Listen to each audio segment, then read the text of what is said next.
नमस्कार मु सुप्रिया रायगड़ा कल्याण सिंहपुर रे घटिथिबा अमानवीय घटना बर्बर घटना को नहीं पूरा राज्य रे चर्चा चली एवं सरकार प्रायोजित घटना घटू नाही बोलिकरी रिएक्शन दिया जाउची प्रतिक्रिया एभली आसुची जे पूर्व सरकार रे प्रायोजित घटना घटुथला राजनैतिक व्यक्ति माने संपृक्त थिले एबे से भली घटना घटू नाही आईन श्रृंखला परिस्थिति को नहीं जो अभियोग आसुची से भली परिस्थिति होई नाही एकथा कुहा जाउची किंतु वास्तव स्थिति को नहीं समस्ते चिंतित ए संपर्क रे आमे अधिक आलोचना करिबा भालचंद्र षडंगी रहिचंती आम सहित वरिष्ठ स्तंभकार सामाजिक कर्मी आपन को स्वागत करूची भालचंद्र बाबू एभली नमस्कार।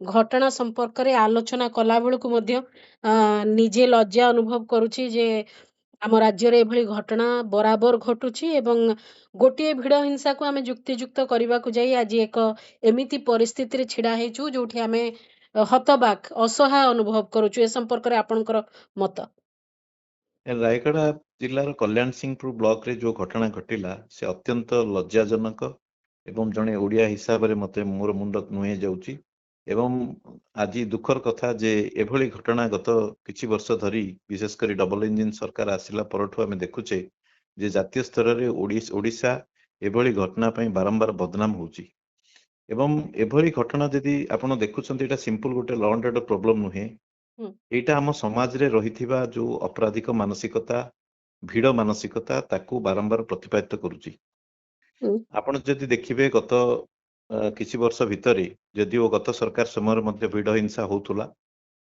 किंतु एई जो सरकार आसिला परे भिड़ हिंसार पैटर्न रे बहुत परिवर्तन हेछि कारण भिड़ हिंसा केवल पिला चोरी कथा नुहे भिड़ हिंसा आपण देखिबे अधिकांश भिड़ हिंसा होउची गो रक्षा को नेकिरी एवं राज्य रे आपण देखिले धराकोट रो घटना देखिले एबे गत मासरे देखिले नवरंगपुर जिल्लार चंदाहांडी रे जो 5 जण गोपालक संप्रदाय लोक गाई नै कि आस्तले तांकू बजरंग दलर कर्मी माने आक्रमण कले एवं आमे प्रतिदिन देखुचे रास्ता घाट रे जोठी गाई गोरु जाउचंती कि ट्रक रे निया होची कि जोठी भी गो चालान होची कि जे कोनोसी गाई संपर्कित विभिन्न घटना आमे जतले देखुचे प्रतिदिन गो भिड़ हिंसा होची किंतु भिड़ हिंसा जेते बेले गोटे बड़ धरणर ये होची बा कोनोसी जनकर जीवन चली जाउची सेते बेले हुए तो सामना को आसुची तेणु अधिकांश भिड़ हिंसा होची सांप्रदायिक विचार नेकरी जातिगत विचार नेकरी एवं किछि भिड़ हिंसा होची आपनकर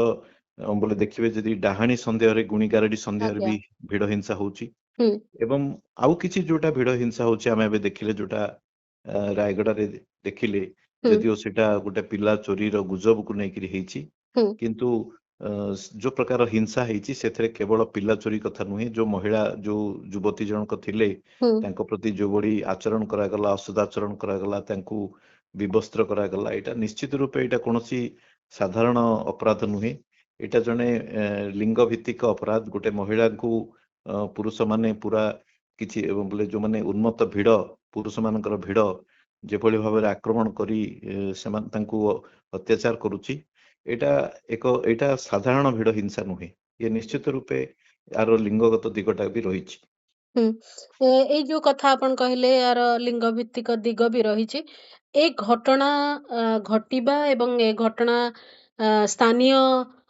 महिला सहित घटी नाही बाहरु आसीथिबा जणे महिला सहित जो प्रकार घटना घटिला यार सुदूर प्रसार प्रभाव को आपण केमती देखुचंती नहीं देखंतु ओडिसा रे जेते सब घटना आमे देखुचे प्राय भिड़ हिंसा जोठी जोठी होउची भी भिड़ हिंसा रे साधारणतः विक्टिम टा स्थानीय लोक ही न थाए साधारणतः अपरिचित व्यक्ति ही थाए राज्य बाहर रही थाए भाषा बा अन्य भाषा रही थाए अन्य धर्म रही थाए अन्य जाति रही थाए स्थानीय संप्रदायर लोक साधारणतः भिड़ हिंसार शिकार होंतिनी केवल केवल गुणी गारेडी डाहाणी संदेह रे जो हत्या हुए बा हिंसा हुए से क्षेत्र रे स्थानीय लोकटा ही विक्टिम थाए नचेत प्राय अधिकांश भिड़ हिंसा रे एबे भुवनेश्वर आमे देखिले जदि भुवनेश्वर जो माने भुवनेश्वर निकट रे जो बाल्यंता थाना अधीन रे जो घटना घटिला सेठी जदि सौम्य रंजन स्थानीय लोक हुअन्ते ताले हुए तो तांकू हत्यार शिकार हवा को पड़ी न थांदा जेहेतु से बाहरु जाइचंती अपरिचित लोक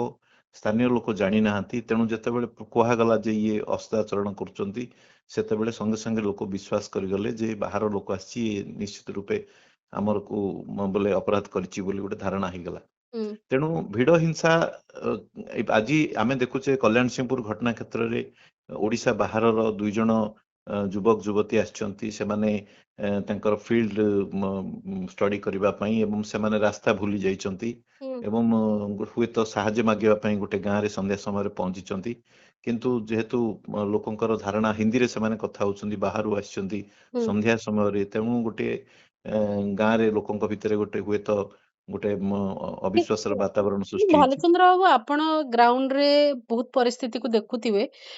ଗୋଟେ କଥା ଆସୁଛି ଯେ ବିଭିନ୍ନ ଏନଜିଓ ସେକ୍ଟର ଯୋଉମାନେ କାମ କରୁଛନ୍ତି ସେମାନେ ବିଭିନ୍ନ ଯୋଉଗୁଡିକ ଉପାନ୍ତ ଅଞ୍ଚଳ ରହିଛି, ଆଦିବାସୀ ବହୁଳ ଅଞ୍ଚଳ ହଉ, ଯୋଉଠି ଆମ ହିସାବରେ ବିକାଶ ପହଞ୍ଚି ନାହିଁ ବୋଲି ଆମେ କହୁ, ସେମିତି ଅଞ୍ଚଳରେ ସେମାନେ ରହିକିରି ବର୍ଷ ବର୍ଷ କାମ କରନ୍ତି, ତାଙ୍କରି ଭିତରେ ରହିକି କାମ କରନ୍ତି। ତ ହଠାତ୍ ଏଭଳି ଉଗ୍ର ହିଂସ୍ର ଆଚରଣ କଣ କେବଳ ସେଇଥିପାଇଁ, ନା ଆମ ଭିତରେ ସେଇ ପ୍ରକାରର ମାନସିକତା ରହିଛି, ଆମେ କେବଳ ସୁଯୋଗ ଅପେକ୍ଷାରେ ଅଛୁ? ନହେଲେ ସମସ୍ତେ ଭିଡିଓର ଫ୍ଲାଶ ଲାଇଟ୍ ଅନ୍ କରିକିରି ତାକୁ ଉପଭୋଗ କରୁନଥାନ୍ତେ ସେ ଦୃଶ୍ୟକୁ, କି ଏମିତି ଘଟଣା ଘଟୁ ନଥାନ୍ତା, ଭିଡିଓ ତାର ସାଙ୍ଗେ ସାଙ୍ଗେ ଏ ଫୋନରୁ ସେ ଫୋନ ପ୍ରସାରିତ ହଉନଥାନ୍ତା, ଏ ପରିସ୍ଥିତି ଆସିନଥାନ୍ତା? ନାଇଁ, ଏଇଟା ସତ କଥା ଯେ ଭିଡ ଯୋଉ ମାନସିକତା ବା ଭିଡ ଜନିତ ଅପରାଧର ଯୋଉ ପ୍ରବଣତା ଏଇଟା ଆମ ସମାଜରେ ରହିଛି ଏବଂ ସୁଯୋଗ ମିଳିଲା ମାତ୍ରେ ସିଏ ସାମ୍ନାକୁ ଆସୁଛି। କିନ୍ତୁ ଏଇ ଯୋଉ ଘଟଣା ଘଟିଲା, ଆପଣ ଯୋଉଟା କହିଲେ ଯେ ଏନଜିଓ ସେକ୍ଟରରେ ଯୋଉମାନେ କାମ କରୁଛନ୍ତି ଯାଉଛନ୍ତି, ସେମାନେ କାହା ଜରିଆରେ ଯାଇଥିବେ, ସ୍ଥାନୀୟ ଲୋକଙ୍କ ସହିତ ଇଣ୍ଟ୍ରୋଡକ୍ସନ ହେଇଥିବ ହଁ, ବା ସେମାନେ ସେଇଠି ମାନେ ଆମ ରହୁଥିବେ, ରାଜ୍ୟର ସେ ପିଲା ଅନ୍ୟ କ୍ଷେତ୍ରରେ ରାଜ୍ୟରେ ଅଲଗା। କାମ କରୁଛନ୍ତି, ଅନ୍ୟ ରାଜ୍ୟର ପିଲା ଆମ ରାଜ୍ୟରେ କାମ ହଁ, କରୁଛନ୍ତି। କିନ୍ତୁ ଆଜ୍ଞା। ଯେତେବେଳେ ହଠାତ୍ ଜଣେ ସନ୍ଧ୍ୟାରେ ଜଣେ ଅପରିଚିତ ବ୍ୟକ୍ତି ଆସିବେ, ଅନ୍ୟ ଭାଷାରେ କଥା ହେବେ, ତାହେଲେ ହୁଏତ ଗୋଟେ ସନ୍ଦେହ ସୃଷ୍ଟି ହବାର ସ୍ୱାଭାବିକତା ରହିଛି, ରହିବା ବୋଲେ ସନ୍ଦେହ ସୃଷ୍ଟି ହେଇଛି। ହୁଁ ମତେ ଲାଗୁଛି ଯେ ଏଇଟା ଆଗରୁ ପ୍ରି ପ୍ଲାନ୍ଡ ନୁହେଁ, ହୁଁ ଏଇଟା ନାଇଁ, ସନ୍ଦେହରେ ସେମାନଙ୍କୁ ଯେମିତି ପ୍ରି ପ୍ଲାନ୍ ନ ହେଇଥାଇପାରେ, କିନ୍ତୁ ଆମ ଅଞ୍ଚଳକୁ ଜଣେ କିଏ ଯଦି ଆସିଛି, ସନ୍ଦେହ ହେଲେ ତାକୁ ପଚରା ଉଚରା ପର୍ଯ୍ୟନ୍ତ କଥା ନାହିଁ, ତାକୁ ବିବସ୍ତ୍ର କଲେ ହିଁ ଆମର ସନ୍ଦେହ ମୋଚନ ହବ। ବା ଆମେ ଗୋଟେ ମାନେ ଫଳାଫଳରେ ପହଞ୍ଚିବୁ, ଏଭଳି ମାନସିକତା, ଏତେ ମାନେ ଚରମ ମାନସିକତା କାହିଁକି? ସେଇ ଦିଗରେ ମୁଁ ନାଇଁ, ଆପଣଙ୍କ ତାକୁ ପାଖରେ ସେଇ ଯୋଉ ଯୁବତୀଙ୍କୁ ବିବସ୍ତ୍ର କରିବା, ମୁଁ ଭାବୁଛି ପ୍ରଥମରେ ଯେତେବେଳେ ତାଙ୍କୁ ଯୋଉମାନେ ଧରିଛନ୍ତି, ଆକ୍ରମଣ କରିଛନ୍ତି କି ସନ୍ଦେହ କରିଛନ୍ତି, ହୁଏତ ସେମାନଙ୍କ ମାନସିକତାରେ ଆରମ୍ଭରୁ ନଥିବ। ହୁଁ କିନ୍ତୁ ଯେତେବେଳେ ତାଙ୍କୁ ସନ୍ଦେହ କରିକି ଆକ୍ରମଣ ହେଇଛି ଏବଂ ଧୀରେ ଧୀରେ ଭିଡ ବଢିଛି, ଅନ୍ୟ ଲୋକମାନେ ଆସିଛନ୍ତି, କାରଣ ଯୋଉମାନେ ଆରମ୍ଭ କରିଥିବେ ହୁଏତ ଶେଷ ପର୍ଯ୍ୟନ୍ତ ସେମାନେ ବି ରହିନଥାଇ ପାରନ୍ତି ବା ସେମାନଙ୍କ ନିୟନ୍ତ୍ରଣରେ ପରିସ୍ଥିତି ନଥାଇପାରେ। ହୁଁ ତେଣୁ ଯେତେବେଳେ ବିବସ୍ତ୍ର କରିଛନ୍ତି, ମତେ ଲାଗୁଛି ଶେଷ ଅବସ୍ଥାରେ କରିଛନ୍ତି, ହୁଁ ସେଇଟା ସେଇ ଦିଗଟା ଶେଷରେ ଆସିଛି। ହୁଁ କିନ୍ତୁ ଆରମ୍ଭରୁ ସେମିତି କୌଣସି ଭାବନା ନଥିବ, ଆରମ୍ଭରୁ ସନ୍ଦେହ ଭାବନା ଥିବ। କିନ୍ତୁ ଭିଡ ହତ୍ୟା ଯୋଉ ହଉଛି ଏଇଟା ନିଶ୍ଚିତ ରୂପେ ଉଦ୍ବେଗଜନକ। ଗୋଟିଏ ନୁହେଁ, ଲଗାତାର ଘଟୁଛି। ଆମେ ଦେଖିଲେ ମାସେ ଭିତରେ ଆମେ ଜାଣିବାରେ 3ଟି ଘଟଣା ଘଟିଲା। ହୁଁ ସୌମ୍ୟ ରଞ୍ଜନକୁ ହତ୍ୟା କରାଗଲା, ତାପରେ ପରେ ଚନ୍ଦାହାଣ୍ଡି, ନବରଙ୍ଗପୁର ଜିଲ୍ଲାର ଚନ୍ଦାହାଣ୍ଡିରେ ହୁଁ ଗୌରକ୍ଷା ନାଁରେ ଆକ୍ରମଣ କରାଗଲା, ଏବେ ଆମେ ଦେଖିଲେ ରାୟଗଡାରେ। ହଁ। ତେଣୁ କୌଣସି ଅଞ୍ଚଳ ନାଇଁ, ଭିଡ ଏଠି ଅପରାଧରୁ ହତ୍ୟା ବା ନ ଭିଡ କରା ହିଂସାରୁ ମୁକ୍ତ ନୁହେଁ। ଏଠି ହତ୍ୟା ନ କରାଗଲେ ମଧ୍ୟ ହତ୍ୟା ସମ କରାଯାଇଛି। ଝିଅଟିର ମାନେ ଝିଅର ତାର ଅସ୍ତିତ୍ୱକୁ ପୁରା ଦୋହଲେଇ ଦେଲା ଭଳି ଘଟଣା ଘଟିଛି। ସେ ଜୀବନ ତମାମ କେବେ ପରିସ୍ଥିତିରୁ ନିଜକୁ ବାହାର କରିପାରିବ, କେମିତି ବାହାର କରିପାରିବ, ସେ ଗୋଟେ ବିରାଟ ବଡ ପ୍ରଶ୍ନ। କିନ୍ତୁ ଏତେ ବଡ ଘଟଣା ପରେ ବ୍ୟବସ୍ଥାର ଯୋଉ ରିଆକ୍ସନ, ଏବେ ଅବଶ୍ୟ ମୁଁ ଶୁଣୁଛି ଯେ 20 ଜଣ ଗିରଫ ହେଇଛନ୍ତି, କୋର୍ଟ ଚାଲାଣ ହେଇଛି, ଆହୁରି ଅନେକଙ୍କ କଥା କୁହାଯାଉଛି। କିନ୍ତୁ ବ୍ୟବସ୍ଥାର ଯୋଉ ଜବାବଦେହି ଏ ପ୍ରସଙ୍ଗରେ, ତାଙ୍କ ବେଳେ ହଉଥିଲା, ସେମାନଙ୍କର ଲ ଆଣ୍ଡ ଅର୍ଡର ସିଚୁଏସନ ଅଲଗା ଥିଲା, ଆମେ ସେମିତି ନୁହେଁ, ଆମେ ଦେଖନ୍ତୁ ସାଙ୍ଗେ ସାଙ୍ଗେ ଲୋକଙ୍କୁ ଧରିଲୁ। ଏଇ ଯୋଉ ରିଆକ୍ସନ ଗୁଡିକ, ଏ ରିଆକ୍ସନ ପ୍ରୋତ୍ସାହନ ଦବ ନା ପୂର୍ଣ୍ଣଚ୍ଛେଦ ପକେଇବ? ନାଇଁ, ଦେଖନ୍ତୁ, ଆପଣ ଯୋଉଟା କହିଲେ ଯେ ଘଟଣା ଘଟିବା ପରେ ବିଭତ୍ସ ଘଟଣା, ଏଥିରେ ସନ୍ଦେହ ନାହିଁ। କିନ୍ତୁ ଏଇ ଘଟଣା ପରେ ଯୋଉ ଶାସନ ତରଫରୁ ଯୋଉ ପ୍ରକାର ପ୍ରତିକ୍ରିୟା ଆଶା କରାଯାଉଥିଲା, କରାଯାଇନି। ଆଜି ଯେତେବେଳେ ସରକାର ତାଙ୍କର 2 ବର୍ଷର ପାଳନ କରୁଛନ୍ତି ହୁଁ ଏବଂ ପ୍ରଧାନମନ୍ତ୍ରୀ ରାଷ୍ଟ୍ରପତି ଆଜି ଓଡିଶାକୁ ଆସିଛନ୍ତି, ସେତେବେଳେ ଏଭଳି ଘଟଣା ସାମ୍ନାକୁ ଆସିବା ନିଶ୍ଚିତ ରୂପେ ଗୋଟେ ଲଜ୍ଜାର କଥା। ଏବଂ ସେମାନେ ମତ ପ୍ରକାଶ କରିବା କଥା, ମନ୍ତବ୍ୟ ଦେବା କଥା, ଏଭଳି ଘଟଣାକୁ ନିନ୍ଦା କରିବା କଥା। ତାହେଲେ ଗୋଟେ ମେସେଜ ଯାଇଥାନ୍ତା। ଆଜି ମୁଁ ଯେତେବେଳେ ସୋସିଆଲ ମିଡିଆରେ ଦେଖୁଛି ଯେ କେବଳ ବିଜେପିର ସମର୍ଥକ ମାନେ ଏଇ ଘଟଣାକୁ ତ ନିନ୍ଦା କରୁନାହାନ୍ତି, ଏଇ ଘଟଣା କୁ ଡିଫେଣ୍ଡ କରିବାକୁ ଚେଷ୍ଟା କରୁଛନ୍ତି ଯେ ଆମ ସରକାର ପୂର୍ବରୁ ବି ଏମିତି ହଉଥିଲା, ତା ଅର୍ଥ ପୂର୍ବରୁ ଯଦି ହଉଥିଲା ତାହେଲେ ଆଜି ବି ହବାରେ କିଛି ଅସୁବିଧା ନାହିଁ ସେମାନଙ୍କ ମତ। ଏବଂ କିଛି ଜଣ ଅଛନ୍ତି ଯୋଉମାନେ ହିନ୍ଦୁତ୍ୱବାଦୀ ବିଚାରର ଯୋଉ ସରକାରଙ୍କ ସହିତ ଯୋଉମାନେ ଅଛନ୍ତି ସେମାନଙ୍କର ସୋସିଆଲ ମିଡିଆ ଆକାଉଣ୍ଟ ଆପଣ ଦେଖିବେ ଯେ ବର୍ତ୍ତମାନ ଚାଲିଛି ଗୋଟେ କ୍ୟାମ୍ପେନ୍ ଚାଲିଛି ଯେ ଏମାନେ ହଉଛନ୍ତି ବାହାରୁ ଖ୍ରୀଷ୍ଟ ଧର୍ମ ପ୍ରଚାର କରିବାକୁ ଆସିଥିଲେ, ହୁଁ। ଧର୍ମାନ୍ତୀକରଣ କରିବାକୁ ଚେଷ୍ଟା କରୁଥିଲେ। ତେଣୁ ସେଇ ଆଙ୍ଗେଲ ଆଦିବାସୀ ଟି ଯୋଡିଦେଲେ ଗୋଟେ କଣ ତ ଆଙ୍ଗେଲ ଯୋଡା ହବ ଆଉ ଯୋଉଥିରେ ତେଣୁ ଏ ଘଟଣାଟିକୁ ଜଷ୍ଟିଫାଏ କରାଯିବ, ଭିଡ ହିଂସାକୁ ଭିଡ ତନ୍ତ୍ରକୁ ଜଷ୍ଟିଫାଏ ନାଇଁ, କରାଯିବ। ଯଦି ବି ମୁଁ କହିବାର କଥା, ପ୍ରଥମ କଥା ହଉଛି ଯୋଉ ଦି ଜଣ ଶିକାର ହେଇଛନ୍ତି ସେ ଦୁଇ ଜଣ ଯାକ ହିନ୍ଦୁ ଧର୍ମାବଲମ୍ବୀ ଅଟନ୍ତି ଏବଂ ସେମାନେ କୌଣସି ଏପର୍ଯ୍ୟନ୍ତ କୌଣସି ସ୍ଥାନୀୟ ଭାବରେ ନା କୌଣସି ସାମ୍ବାଦିକ ନା କୌଣସି ପୋଲିସ ନା ସ୍ଥାନୀୟ ଲୋକ କିଏ ବି ମନ୍ତବ୍ୟ ଦେଇନାହାନ୍ତି ଯେ ସେମାନେ ଧର୍ମାନ୍ତୀକରଣ ପାଇଁ ଆସିଥିଲେ। ହୁଁ। ଯଦି ବି ଧର୍ମାନ୍ତୀକରଣ ପାଇଁ ଆସିଥିଲେ, କୌଣସି ଧର୍ମର ପ୍ରଚାର କରୁଥିଲେ, ତାହେଲେ ଆମ ଦେଶରେ କଣ ଧର୍ମ ପ୍ରଚାର କରିବା ଅପରାଧ କି? ଆମ ହୁଁ। ଦେଶରେ ପ୍ରତିଦିନ ରାସ୍ତାଘାଟରେ ସବୁଠି ଦେଖୁଛେ ଆମେ ବାବା ମାନେ ଯାଉଛନ୍ତି, ପ୍ରଚାର କରୁଛନ୍ତି, ବଡ ବଡ ପାରାୟଣ ହଉଛି, ବଡ ବଡ ପ୍ରବଚନ ହଉଛି। ତେଣୁ ଧର୍ମ ପ୍ରଚାର କରିବା ଯଦି ଧର୍ମ ପ୍ରଚାର କରିବାକୁ ବି ଯାଇଥିଲେ ତାଙ୍କୁ କଣ ଏମିତି ବର୍ବରୋଚିତ ଭାବେ ହତ୍ୟା କରାଯିବ, ଆକ୍ରମଣ କରାଯିବ, ସେମାନଙ୍କୁ ବିବସ୍ତ୍ର କରାଯିବ? ତେଣୁ ଏଭଳି ଘଟଣାକୁ ଯୋଉମାନେ ଡାଇରେକ୍ଟଲି ହଉ ବା ଇନଡାଇରେକ୍ଟଲି ହଉ ସମର୍ଥନ କରୁଛନ୍ତି ବା ତାକୁ ଜଷ୍ଟିଫାଏ କରିବାକୁ ଚେଷ୍ଟା କରୁଛନ୍ତି, ସରକାରଙ୍କର ଦୋଷକୁ ଲୁଚାଇବାକୁ ଚେଷ୍ଟା କରୁଛନ୍ତି, ସେମାନେ ଏଭଳି ଘଟଣାକୁ ଭବିଷ୍ୟତରେ ହବାକୁ କ୍ଷେତ୍ର ପ୍ରସ୍ତୁତ କରୁଛନ୍ତି। ଆଜ୍ଞା। ଏବଂ ଏଭଳି ମାନସିକତା ଲାଗି ଏଭଳି ଘଟଣା ଉପରେ ରୋକ ଲାଗୁନି। ହୁଁ। ଆପଣ ଦେଖନ୍ତୁ ଯେ ଏଭଳି ଯୋଉ ଭିଡ ହିଂସା ପଛରେ ହଁ। ଆପଣ ଯଦି କହିବେ ତାହେଲେ ଭିଡ ହିଂସାର ଯୋଉ କାରଣ ସବୁ ଅଛି ଆଜ୍ଞା ଆଜ୍ଞା। ସେ ଭିତରେ ବଡ କାରଣ ହଉଛି ଯେ ଗୋଟେ ଭିଡର ଯୋଉ ସାଇକୋଲୋଜି, ହଁ। ଯେ ଏତେ ଜଣଙ୍କ ଭିତରେ ମୁଁ ଯଦି ଆକ୍ରମଣ କରିଦେଲି ତାହେଲେ ମୁଁ ମୁଁ ହୁଏତ ଧରା ଦଣ୍ଡ ପଡିବିନି। ପାଇବିନି, ଧରା ପଡିବିନି, ସେଇଟା ଗୋଟେ ହୁଁ। ମାନସିକ ଥାଏ। ହୁଁ। ଏବଂ ରାଜନୈତିକ ପ୍ରୋତ୍ସାହନ ଦୃଷ୍ଟିରୁ ଯେମିତି ଆମେ ଦେଖୁଛେ ଗୋରକ୍ଷା କଥା ହଉ ହଁ। ନାଁରେ ହଉ ମୁଁ କିମ୍ବା କାହାର ଗୋଟେ ନିକଟତର ହେଇଯିବି, ହଁ ଚାଟୁକାରିତାର ଗୋଟେ ଆଉ ଗୋଟେ। ମଝିରେ ଦେଖନ୍ତୁ ବାଂଲାଦେଶୀ ନାଁରେ ବି ବହୁତ ହୁଁ ଜାଗାରେ ହୁଁ ଭିଡ ହିଂସାର ଶିକାର ହେଲେ ବହୁତ ଲୋକ, ଯୋଉମାନେ ବଙ୍ଗଳା ଭାଷାଭାଷୀ ଲୋକ ଆସିକି ଓଡିଶାରେ କାମ କରୁଥିଲେ। ହୁଁ ଏବଂ ଏସବୁ ପଛରେ ଥିଲା ରାଜନୈତିକ ପ୍ରୋତ୍ସାହନ। ଏବଂ ସେତେବେଳେ ଯୋଉ ଆକ୍ରମଣ ସବୁ ହେଲା ସମ୍ବଲପୁରରେ ଜଣେ ବଙ୍ଗାଳୀ ମୁସଲମାନ ଶ୍ରମିକ ତାଙ୍କ ଉପରେ ଯୋଉ ଆଜ୍ଞା। ଆକ୍ରମଣ କରିକି ହତ୍ୟା କରାଗଲା, ହୁଁ ସେତେବେଳେ ସରକାରଙ୍କ ତରଫରୁ ନା ସ୍ପଷ୍ଟ ଭାବରେ ନିନ୍ଦା କରାଗଲା ହୁଁ ନା ଯୋଉମାନେ ଏଥିରେ ସାମିଲ ହେଇଛନ୍ତି ସେମାନଙ୍କ ଉପରେ ଆଖି ଦୃଶିଆ କାର୍ଯ୍ୟାନୁଷ୍ଠାନ ନିଆଗଲା, ହୁଁ ବରଂ ସରକାର ଡିଫେଣ୍ଡ କରିବାକୁ ଚେଷ୍ଟା କଲେ। ହୁଁ। ତେଣୁ ଯୋଉମାନେ ରାଜନୈତିକ ପ୍ରୋତ୍ସାହନ ଦୃଷ୍ଟିରୁ ବି ଭିଡ ହିଂସା ସମାଜରେ ବଢୁଛି। ଆଉ ଗୋଟେ ହଉଛି ପ୍ରଶାସନିକ ବିଫଳତା। ଆଜ୍ଞା। ଯେତେବେଳେ ପ୍ରଶାସନ ତରଫ ବୋଲେ ଲୋକମାନେ ଯେତେବେଳେ ଜାଣୁଛନ୍ତି ଯେ ନ୍ୟାୟ ପାଇବାରେ ବିଳମ୍ବ ହଉଛି, ତେଣୁ ହୁଁ। ଲୋକଙ୍କ ମନରେ ଗୋଟେ ଧାରଣା ନା, ରହୁଛି ଅନେକ ଯେ ସମୟରେ ପୋଲିସ ଉପସ୍ଥିତିରେ ଘଟଣା ଘଟୁଛି। ନାଇଁ, ଏଇଠି ବି ଏଇ ଘଟଣାରେ ବି ଏଇଠି ସେଇ କଥା ଆସିଛି। ମୁଁ ହଁ। ଏବେ ପୋଷ୍ଟ କରିଛି ଅଳ୍ପ ଆଜ୍ଞା। ସମୟ ତଳେ। ହୁଁ ମୁଁ ଶୁଣୁଥିଲି ବାଇଟ୍ ଶୁଣୁଥିଲି, ଯିଏ ସେଇ ଯୁବତୀଙ୍କୁ ଉଦ୍ଧାର କଲେ, ହଁ ସ୍ଥାନୀୟ ଯୁବକ, ସେ କହିଲେ ହଁ ଯେ ମୁଁ ଯେତେବେଳେ ଉଦ୍ଧାର କରିବାକୁ ଯାଉଥିଲି ସେତେବେଳେ ପୋଲିସ ଥିଲେ, ମ୍ୟାଡାମ ଥିଲେ, ଆଇଏସି ମ୍ୟାଡାମ ବି ଥିଲେ, କିନ୍ତୁ ଆଚ୍ଛା। ସିଏ ଜଣେ ମହିଳା, ସିଏ କଣ ସିଏ ତାଙ୍କ ଭାଷା ମୁଁ କହୁଛି, ହଁ ସିଏ ଜଣେ ମହିଳା, ସିଏ ଅସହାୟ ଅବସ୍ଥାରେ ଥିଲେ, ସିଏ ସେମାନଙ୍କୁ କଣ କରିପାରିବେ, ଚୁପ ହେଇକି ସିଏ ଦେଖୁଥିଲେ, ଆଉ ଆମେ ସବୁ ଉଦ୍ଧାର କଲୁ। ତା ଅର୍ଥ ପୋଲିସ ନୀରବ ଦର୍ଶକ ଭୂମିକାରେ ରହିଛି। ପୋଲିସକୁ ଏଇଦର ପୋଲିସର ପାରିବା ପଣିଆ ନେଇକରି ଏଇଠି ପ୍ରଶ୍ନ ହବା ଦରକାର, ହୁଁ ଅଥବା ପୋଲିସକୁ କୌଣସି ଗୋଟେ ଅଦୃଶ୍ୟ ଚାପର ରହିଛି ଯେ ଏଭଳି ହୁଁ ଘଟଣାରେ ଯଦି ଅଧିକ ସକ୍ରିୟତା ଦେଖେଇବେ ତାହେଲେ ହୁଏତ କାର୍ଯ୍ୟାନୁଷ୍ଠାନର କି ସମସ୍ୟା ହେଇପାରେ। ହୁଁ ଏଇଟା ବି ଥାଇପାରେ।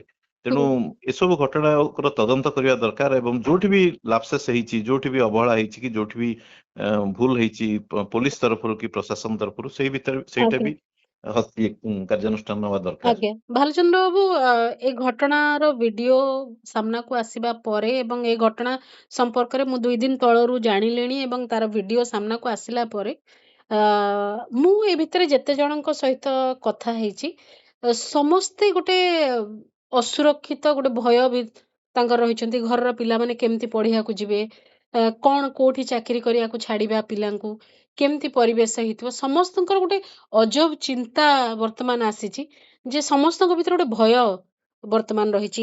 ଏ ଭୟ ଦୂର କରିବା ପାଇଁ ସରକାରଙ୍କର ଭୂମିକା କଣ ହବା ଦରକାର? କାରଣ ଆମେ ସମସ୍ତେ ଚିନ୍ତିତ। ଆମେ ଘରର ପିଲାମାନଙ୍କୁ ନେଇ ଚିନ୍ତିତ, ଆମର ପଡ଼ିଶା ଘର ପିଲାଙ୍କ ପାଇଁ ଚିନ୍ତିତ, ଆମେ ଚିନ୍ତିତ ଯେ କେମିତି ପିଲା କାମ କରିବେ ଯାଇକି। ଆଜି କେବଳ ଅଲଗା ଭାଷାରେ କହୁଥିଲେ ବୋଲିକିରି ଏ ଜିନିଷଟି ସେ ସାମ୍ନା କଲା ସେ ଝିଅ, ମୁଁ ମାନିବାକୁ ନାରାଜ। କାରଣ ହୋଇଥାଇପାରେ ଗୁଜବ ସନ୍ଦେହ ଏସବୁ, କିନ୍ତୁ ଏମିତି ଝିଅଟିକୁ ପାଇଲେ ଏ ଚରମ ପରିସ୍ଥିତି ଆସିପାରେ, ଏ ଆଶଙ୍କାରେ ଆମେ ସମସ୍ତେ ରହିଛୁ। ସେ ଦୃଷ୍ଟିରୁ ଆପଣଙ୍କର ମତ କଣ?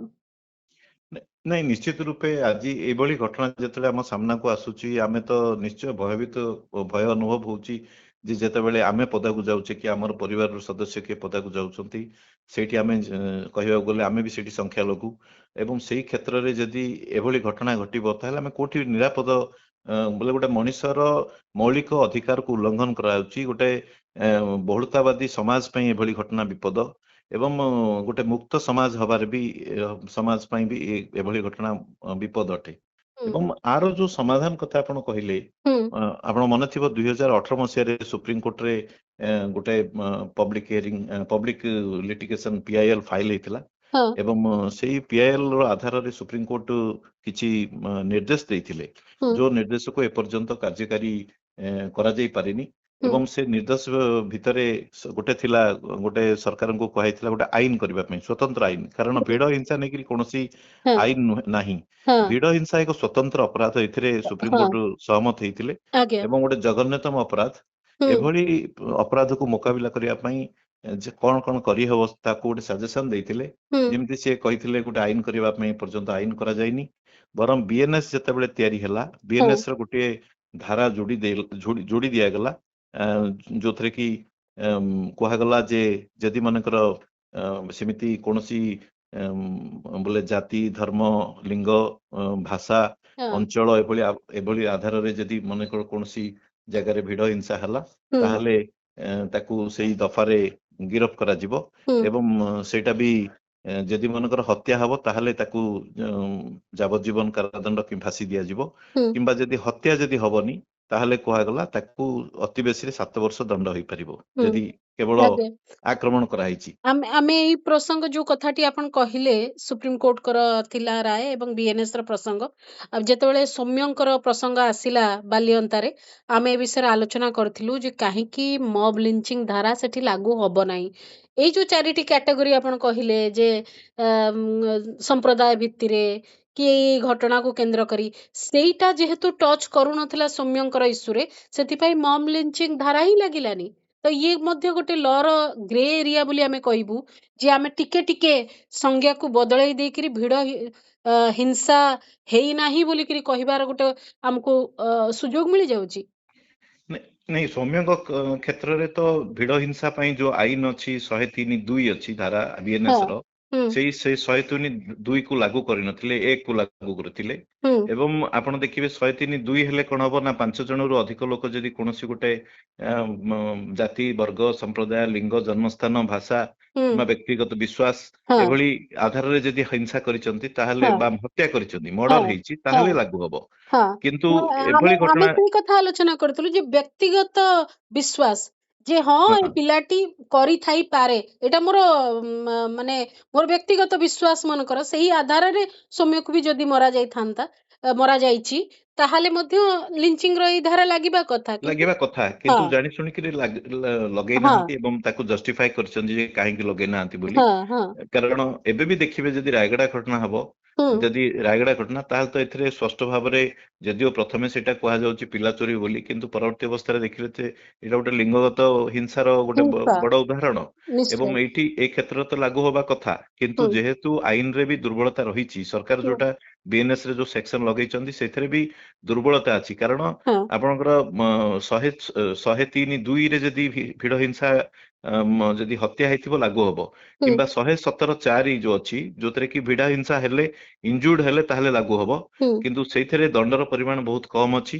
ଏବଂ ସେଇଠି ଅପରାଧକୁ ସେଇଠି ଆପଣ ଦୋଷୀକୁ ଦଣ୍ଡ ଦବା, ଧରିବା, ସୁରକ୍ଷା, ଯୋଉମାନେ ସାକ୍ଷୀ ଆଉ ଅଭିଯୁକ୍ତ, ସାକ୍ଷୀ ଆଉ ଯିଏ ପୀଡିତା ତାକୁ ସୁରକ୍ଷା ଦବା, ଏସବୁ କଥାରେ ବହୁତ ଦୁର୍ବଳତା ରହିଛି। ହୁଁ ତେଣୁ ହୁଁ କହିବାକୁ ଗଲେ ସ୍ୱତନ୍ତ୍ର ଆଇନ କରିବା ଦରକାର, ହୁଁ ଯୋଉଟା କରାଯାଇନି।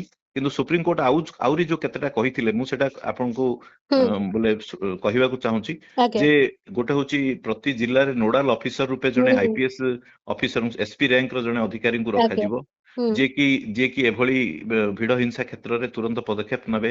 ହୁଁ ଆଉ ଦ୍ୱିତୀୟ ହଉଛି ଦେଶରେ ଭିଡ ହିଂସା ପ୍ରଭାବିତ ଅଞ୍ଚଳକୁ ଚିହ୍ନଟ କରାଯିବ ହୁଁ ଯୋଉଠି ଭିଡ ହିଂସା ବେଶୀ ହଉଛି ସେଭଳି ଅଞ୍ଚଳକୁ ସ୍ୱତନ୍ତ୍ର ନିଷ୍ପତ୍ତି ବା ସ୍ୱତନ୍ତ୍ର ନୀତି ଗ୍ରହଣ କରାଯିବ। ହୁଁ ତୃତୀୟ ହଉଛି ସୋସିଆଲ ମିଡିଆରେ ଯୋଉ ଘୃଣାପୂର୍ଣ୍ଣ ବାର୍ତ୍ତା ଯୋଉ ପ୍ରଚାର କରାଯାଉଛି ହଁ ଭିଡ ହିଂସାକୁ ଯୋଉଟାକୁ ପ୍ରୋତ୍ସାହିତ କରିବ ଯେମିତି ଆପଣ ଦେଖନ୍ତୁ କୋଉଠି ଯଦି ଗାଈ ନେଇକିରି କିଏ ଯାଉଛି ତାହେଲେ ହୁଁ ସାଙ୍ଗେ ହୁଁ ସାଙ୍ଗେ ସୋସିଆଲ ମିଡିଆରେ ମୋବିଲାଇଜ କରାହଉଛି ଯେ ଏଇଠିକି ଆସ ହୁଁ ହୁଁ ଏଭଳି ବାର୍ତ୍ତା କ୍ଷେତ୍ରରେ ବି ଆକ୍ସନ ନିଆଯିବ। ରେଡିଓ ଟିଭି ଓ ଅନ୍ୟାନ୍ୟ ଗଣମାଧ୍ୟମରେ ସଚେତନତା କରାଯିବ ସେଇଟା ବି କରାଯାଉନି। ପୀଡିତ ପରିବାରଙ୍କୁ ସୁରକ୍ଷା ଓ କ୍ଷତିପୂରଣ ପ୍ରଦାନ କରିବା ହୁଁ ଯଦିଓ ଏଇଟା ବ୍ୟବସ୍ଥା ରହିଛି ଏବଂ କରିବାରେ ଅସୁବିଧା ନାହିଁ କିନ୍ତୁ ସେଇଟା କେତେ ଦୂର କାର୍ଯ୍ୟକାରୀ ହଉଛି ହୁଁ ତା ଉପରେ ଷ୍ଟଡି କଲେ ହିଁ ଜଣା ପଡିବ। ଏବଂ ନିଶ୍ଚୟ ଆଉ ଗୋଟେ ହଉଛି ଫାଷ୍ଟ ଟ୍ରାକ କୋର୍ଟରେ 6 ମାସ ଭିତରେ ଏହାକୁ ଶୁଣାଣି କରିବେ ହଁ ଆଉ ଦଣ୍ଡ ବିଧାନ ଦେବେ। ହୁଁ ଏଇଟା ବି ରହିଛି କିନ୍ତୁ ଆଜ୍ଞା ସେଇଟା ବି କରାଯାଉନି। ଆଜ୍ଞା ଦୋଷୀକୁ ସର୍ବାଧିକ ଶାସ୍ତି ଏବଂ କର୍ତ୍ତବ୍ୟରେ ଅବହେଳା କରୁଥିବା ପୁଲିସ ଓ ପ୍ରଶାସନିକ ଅଧିକାରୀଙ୍କୁ ଦଣ୍ଡିତ କରିବା। ହଁ କିନ୍ତୁ ଆପଣ ଦେଖିବେ ଅଧିକାଂଶ ଭିଡ ହିଂସା ଘଟଣାରେ ହଁ ଯୋଉଠି ବହୁତ ବଡ ଘଟଣା ହଉଛି ଲୋକଲୋଚନକୁ ଆସୁଛି ମିଡିଆର ନଜରକୁ ଆସୁଛି ହଁ ସେତେବେଳେ ହୁଏତ କିଛି ସକ୍ରିୟତା ଦେଖାଯାଉଛି ହଁ ଏବଂ ଅନ୍ୟ କ୍ଷେତ୍ରରେ ଦେଖିବେ ଯୋଉ ପୋଲିସ ବ୍ୟବସ୍ଥା ଆମର ଅଛି ପୋଲିସ ବ୍ୟବସ୍ଥାରେ ମଝିରେ ଗୋଟେ CSDS ଆଉ ଗୋଟେ ଅର୍ଗାନାଇଜେସନ ହୁଁ ସେମାନେ ହୁଁ ଗୋଟେ ଷ୍ଟଡି କରିଥିଲେ ଆଜ୍ଞା କମନ କଜ ଆଣ୍ଡ CSDS ହୁଁ ହୁଁ ହୁଁ ଏମାନେ ଷ୍ଟଡି କରିଥିଲେ ଯୋଉଥିରେ କୁହାଯାଇଛି ଯେ 35% ପୋଲିସ କର୍ମଚାରୀ ଭାବନ୍ତି ହଁ ଯେ ପାର୍ଟିକୁଲାରଲି ଗୋହତ୍ୟା ମାମଲାରେ ହଁ ଭିଡ ଦ୍ୱାରା ଯୋଉ ଦଣ୍ଡ ତାହା ସ୍ୱାଭାବିକ ଅଟେ ଭଲ ଠିକ ଅଛି ହୁଁ ବୋଲି ଠିକ ଅଛି ଏବଂ ବୋଲି ଧର୍ଷଣ ଅଭିଯୁକ୍ତଙ୍କୁ ଭିଡ ଦ୍ୱାରା ଶାସ୍ତି ଦେବାରେ 43% ପୋଲିସ କର୍ମଚାରୀ ହୁଁ ଜଷ୍ଟିଫାଏ କରିଛନ୍ତି।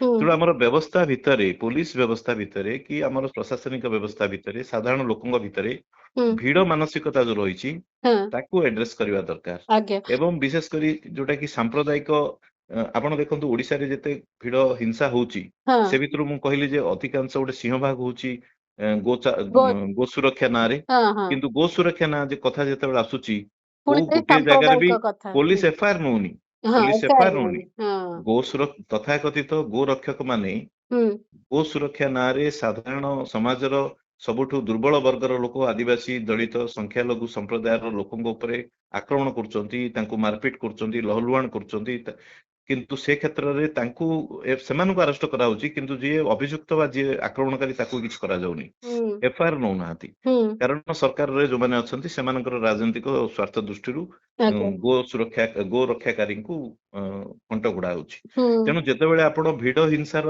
ଗୋଟେ ବଡ ଭାଗ ଭିଡ ହିଂସାକୁ ଆପଣ ଇନଡାଇରେକ୍ଟଲି ପ୍ରୋତ୍ସାହନ ଦଉଛନ୍ତି ହଁ ଶାସନରେ ରହିକିରି ତ ପୋଲିସକୁ ବି ଗୋଟେ ମେସେଜ ଯାଉଛି ଯେ ନାଇଁ ଏଭଳି ଘଟଣାରେ ଯେହେତୁ ଶାସକ ଦଳ ସହିତ ଜଡିତ ଅଛନ୍ତି ତେଣୁ ଏଭଳି ଘଟଣାରେ ଆମକୁ ଚୁପ୍ ରହିବାକୁ ପଡିବ। ହୁଁ ହୁଁ ସେ କ୍ଷେତ୍ରରେ ଭିଡ ହିଂସାର ମାନସିକତାଟା ସମାଜରେ ବଢୁଛି ହଁ ଏବଂ ପୋଲିସ ପ୍ରଶାସନ ବି ଭାବି ନଉଛି ଏଇଟା ଗୋଟେ ସ୍ୱାଭାବିକ ବୋଲି ଭାବି ନଉଛି ଯେ ଆମେ ଚୁପ୍ ରହିବାଟା ଠିକ ହବ ବୋଲି।